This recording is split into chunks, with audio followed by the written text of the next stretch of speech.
ঢাকার দক্ষিণ পশ্চিম প্রান্তে ঐতিহ্যবাহী জনপদ দোহার নবাবগঞ্জ। নবাব জমিদার আর বণিকদের বসতবাড়িতে এই অঞ্চল ছিল বাণিজ্য ও সংস্কৃতির গুরুত্বপূর্ণ কেন্দ্র। কিন্তু রাজধানীর একেবারে পাশে থেকেও শিক্ষা, চিকিৎসা আর কর্মসংস্থানে এখনো পিছিয়ে এই অঞ্চল। এমন প্রেক্ষাপটে দোহারে বইছে নির্বাচনী হাওয়া। আলিমুজ্জামান সাফওয়ানের রিপোর্ট।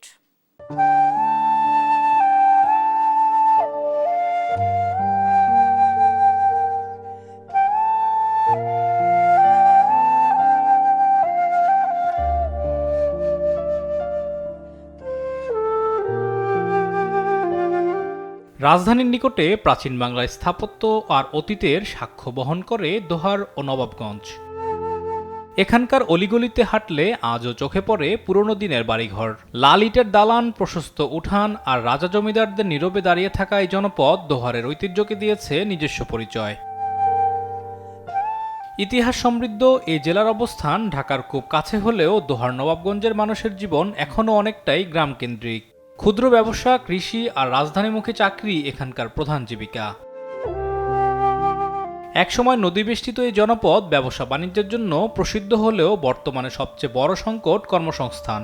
ঢাকার পাশে থেকেও এখানে গড়ে ওঠেনি বড় কোনো শিল্প কারখানা, যার মূল কারণ গ্যাস সংকট। শিক্ষা, চিকিৎসা আর যাতায়াত ব্যবস্থা এই অঞ্চলের বড় চ্যালেঞ্জ। আমরা মনে একটা প্রার্থী চাই যে আসলে পরে যে আমাকে একটু উপকার হয়। 40 বছর ধরে অসংখ্য খুশির মিছিলে ছিল আইডিয়ালসে, থাকবে আগামীতেও। বিদেশে থেকে যারা আসে তাদের যথেষ্ট পরিমাণ কাজের ব্যবস্থা করে দেওয়া হোক।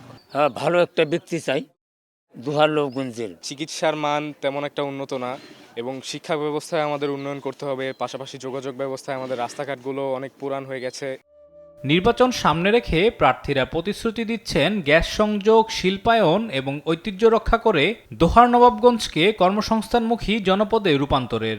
উন্নত মানের কোনো শিক্ষা প্রতিষ্ঠান নাই। শিক্ষা প্রতিষ্ঠান নাই বলে আমরা ঢাকামুখী হয়েছি। আমাদের ঢাকা যেতে 2-2.5 ঘন্টা লেগে যায়, কারণ রাস্তাটা কিন্তু প্রশস্ত না। কৃষকদের জন্য যে আধুনিক যন্ত্রপাতি সেগুলোর ব্যবস্থা নেই।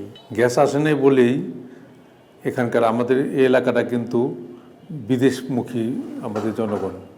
ঢাকার নিকটবর্তী এই জনপদ এখন তাকিয়ে আসন্ন নির্বাচনে যোগ্য প্রার্থীর খোঁজে।